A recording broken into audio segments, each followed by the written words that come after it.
It's my deep pleasure to introduce our speaker today. In case some of you don't already know Dick Dingus, Dick Dingus, before we met him, was ordained in the United Church of Christ, where he served several congregations and many people. And his spiritual journey brought him to the Fellowship of the Inner Light, where he became ordained as a minister of the Fellowship of the Inner Light. He has served this church in many ways through the years. He has served on our board of directors. He currently is on the pastoral council. And he and his wife Bonnie live in Virginia Beach, where they're helping to raise 3 lively and wonderful grandchildren. And Dick is an avid gardener. He has shared some of that produce with us on and off, and it's absolutely wonderful. Dick also shares his singing voice with us, and he works in hospice. And those are just a few things, a few of the known things. What I perceive in you, Dick, is a heart of gold, a dedication, a commitment that I really appreciate, and integrity with all of that. And so let us open our hearts and minds now to receive the message coming through Dick today.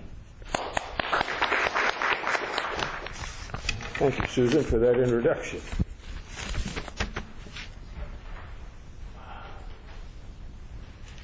The title of my presentation today is Loving Relationships Endure Forever. And there's a verse of Scripture that goes with that, and it comes from 1 Corinthians chapter 13.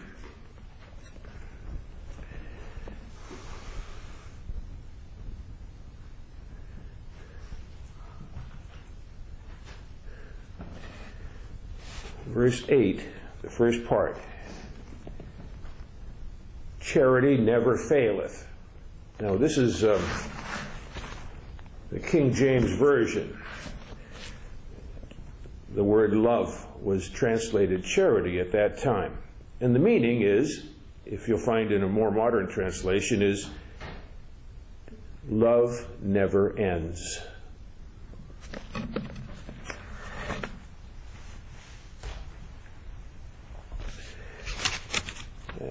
As a hospice chaplain, I'm inclined to share 2 truths with my clients.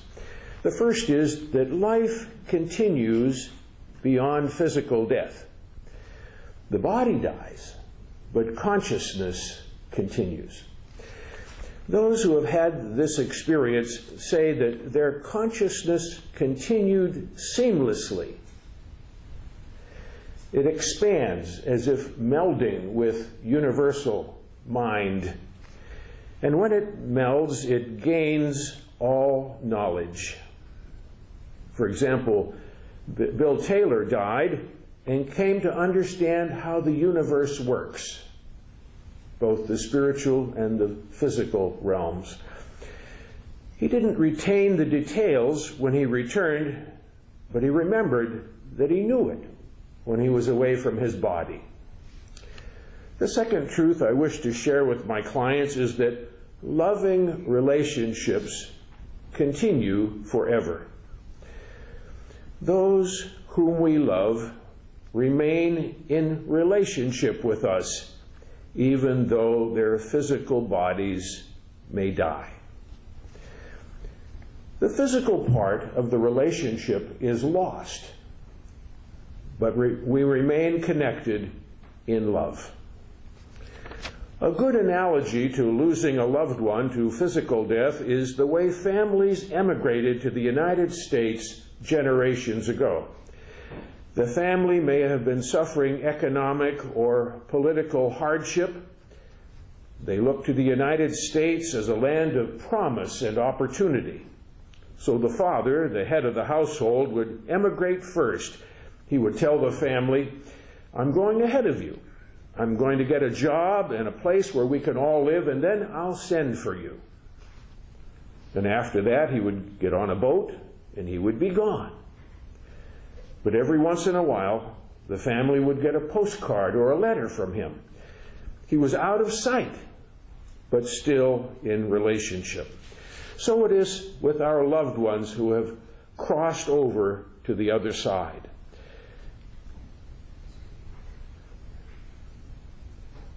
They may be gone physically, but they let us know that they're around from time to time, and they're waiting for us to join them when the time comes. A few years ago, I met a hospice client and his family. I'll call the client John. He was around age 45, and he was dying. He knew it.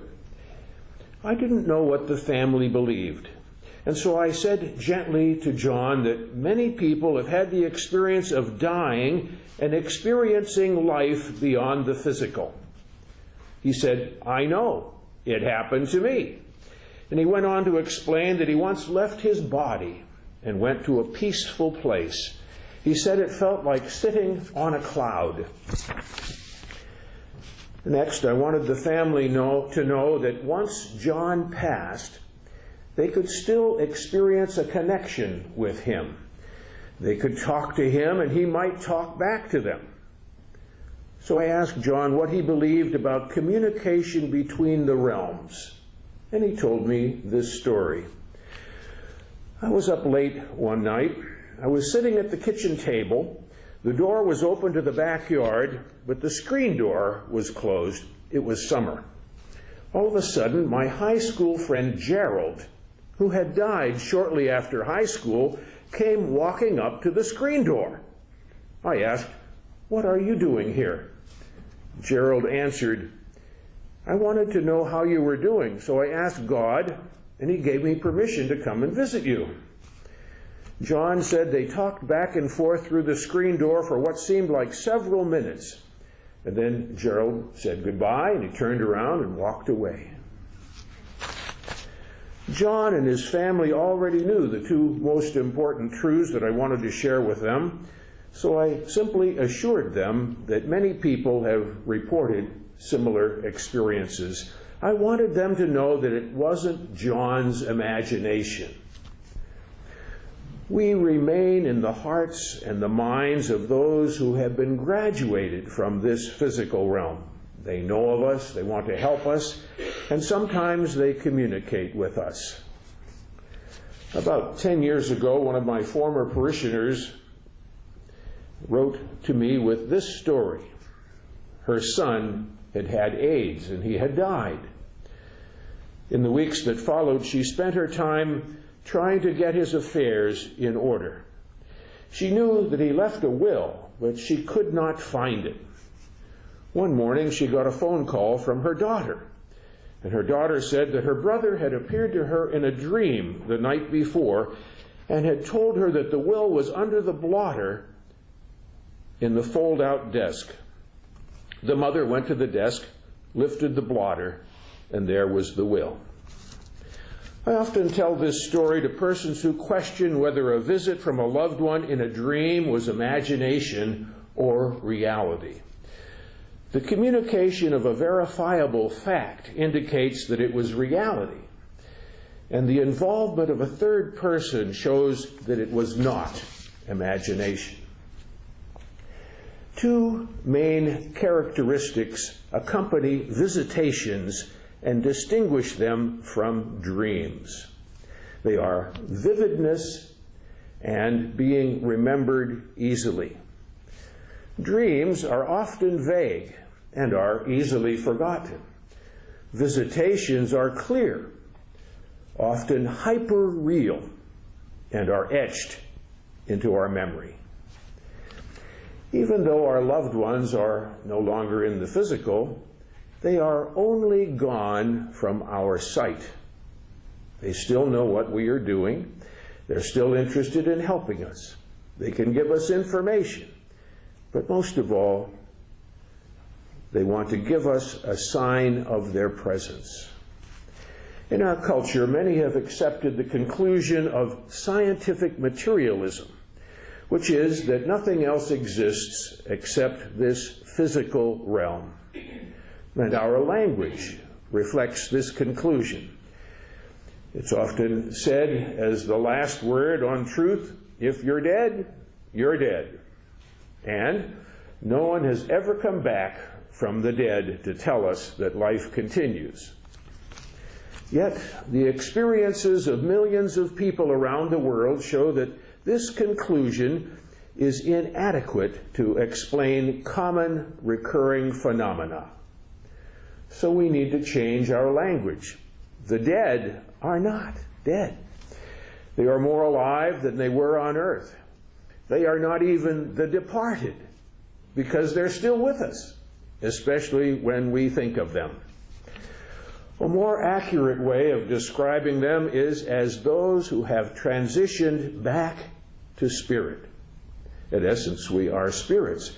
We are temporarily residing in physical bodies on this earthly plane, but they have returned to the realm of spirit. They have experienced the moving day of the soul. Changing our thinking and our wording will help us when we lose the physical aspect of those whom we love. I brought a painting with me today. It was painted by Lee Teeter, and it's called Reflections.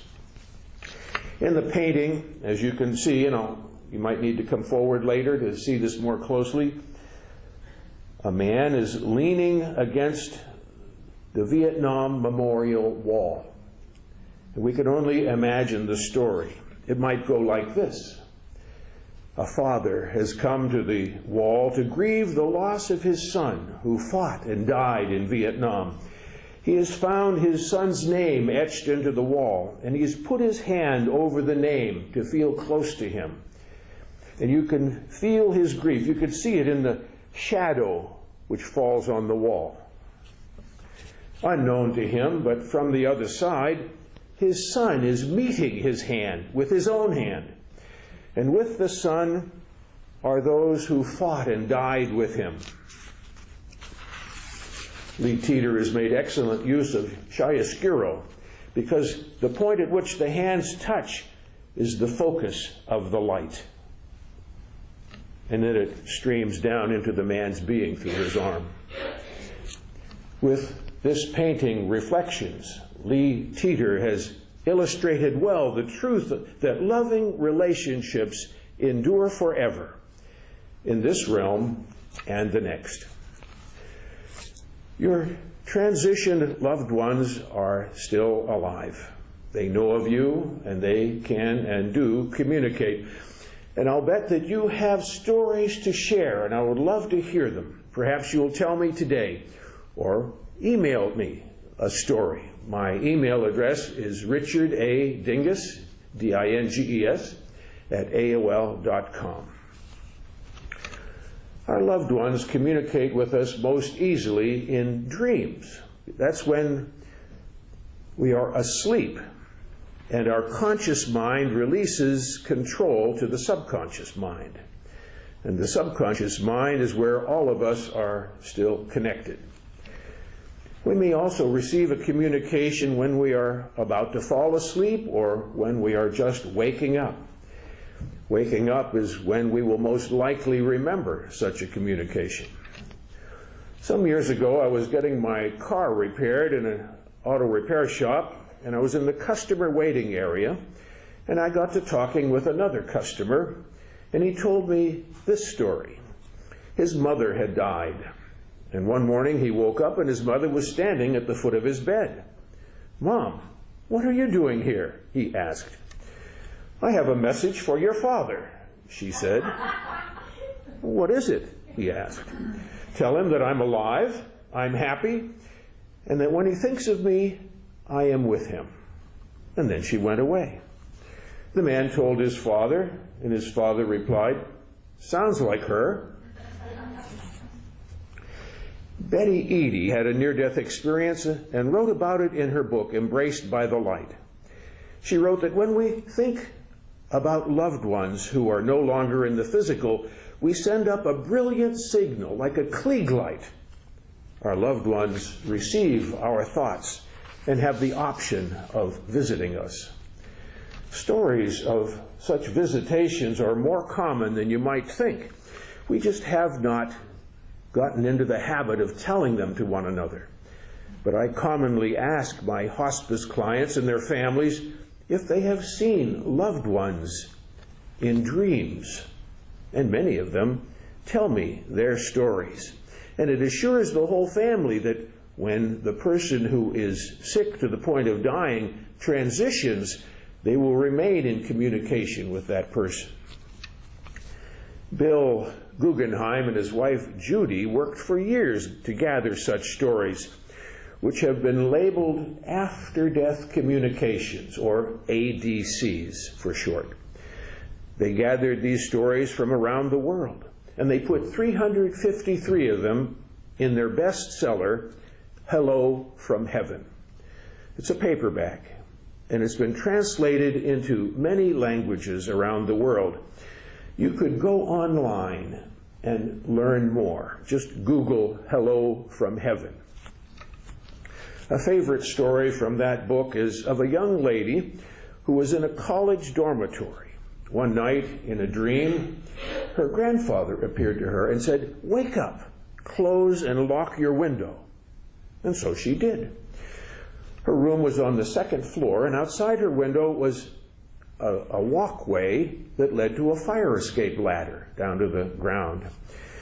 The next morning, she learned that a man had tried to get into another girl's room through an open window further down the walkway. In his book, Bill Guggenheim includes only stories that were spontaneous, that happened directly without consult from a medium or other sensitive person. That way there would be no question about interference from any other psychic sources. This doesn't mean that you can't try to communicate with those you love who are on the other side. Dr. Michael Abrams, author of the book called The Evolution Angel, was an emergency room physician who prayed for his patients up until the point of their physical death, and then he gave his attention to other patients. But he writes in his book, "As I saw more and more people die, something within me began to change. I started to wonder, was it really considerate of me to simply turn away the minute a patient shed his or her physical form? If the soul went on, wasn't it my duty to see what I could do to help? Wasn't it responsible, compassionate to at least try?" So he began to extend himself to his deceased patients in a kind of silent communication akin to prayer. He began asking the newly liberated souls if there was anything that he could do for them. After some time of doing this, he began to sense that souls were speaking back to him. And before long, he found that he was having substantial conversations with them. And not only with newly liberated souls, but also with presences of light and love and wisdom. You may be interested in initiating communication with a loved one who is no longer in the physical. How can we do this safely? An interview with Teresa Caputo was published in the October issue of Tidewater Women. Teresa is the star of the hit television series Long Island Medium. She was at the Scope in October of this year. The interviewer, Stephanie Allen, asked Teresa, "What advice would you give to someone who thinks he or she may have similar abilities to speak with those on the other side?" Teresa's answer was this: "My first thing that I always tell people is everyone has the ability to connect with their own loved ones. That is something that will never be broken because a soul bond can never be broken. And just embrace the things going on around you, the things that you see, that you feel, that you hear. Even if you just think of your loved one when something happens, know that is a sign and a symbol from them that they are with you at that exact moment, loving, guiding, protecting you, encouraging you, whatever it is. And if you do have the ability to communicate with other souls that are not directly connected to you, as long as you always ask for the highest good of all concerned, and you want to just always channel souls that walk in God's white light, you'll be fine. Just embrace it. Just embrace this amazing ability." This means that you can turn your thoughts to someone who is no longer in this physical plane. And that person will receive your thoughts and may return the same. You are still connected in love. I'd like us to test this. Let us meditate for a few moments. I'd like you to relax. You're already relaxed. I'd like you to think of someone you love who's no longer in the physical. I'd like you to picture that person in your mind and send your love to that person. Send words, send your feeling. I'd like you to envision that person surrounded with white light and surround yourself with white light.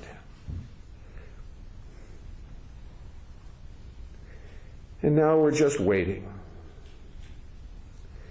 Can you sense that the person you're thinking about is present with you? Do you see a person? Do you hear someone? Do you smell a familiar perfume or pipe tobacco? Perhaps you feel a touch on your shoulder or an embrace.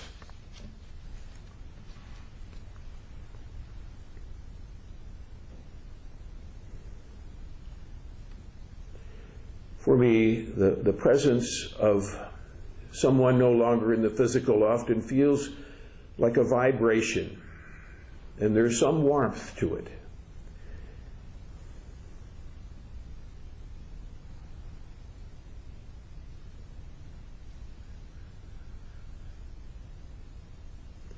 Well, I wanted us to have this moment to exercise this test, to communicate. And the after effects may come later.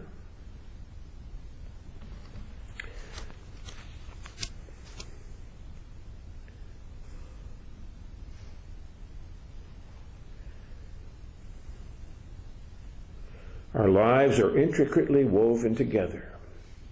The pattern of our lives was surprisingly revealed to Dr. Michael Newton, who regressed thousands of people to the between-life state. And he learned from them that they exist in soul groups, and they function as a guild of playwrights within their soul groups, and they design their lives and then come to earth to live out the plan that they have designed.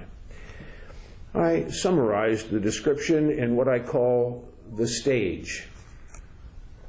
We are all actors. We have written our drama in the spiritual realm, and now we are acting it out on the earth stage. We are fully involved in reciting the lines and playing the characters we have chosen to be. A physical death occurs. One actor's role in the drama ends. That actor leaves the stage, but isn't dead, isn't gone, is still intensely interested in the drama and in the characters still acting out their parts on the stage. The dead one stands just off stage behind the curtain, intently observing the rest of the play. When the drama is over, then the actors bow to the audience and gather backstage in the dressing room to enjoy the experience of having acted out another performance. Everything that happened on stage was just an illusion. It wasn't real.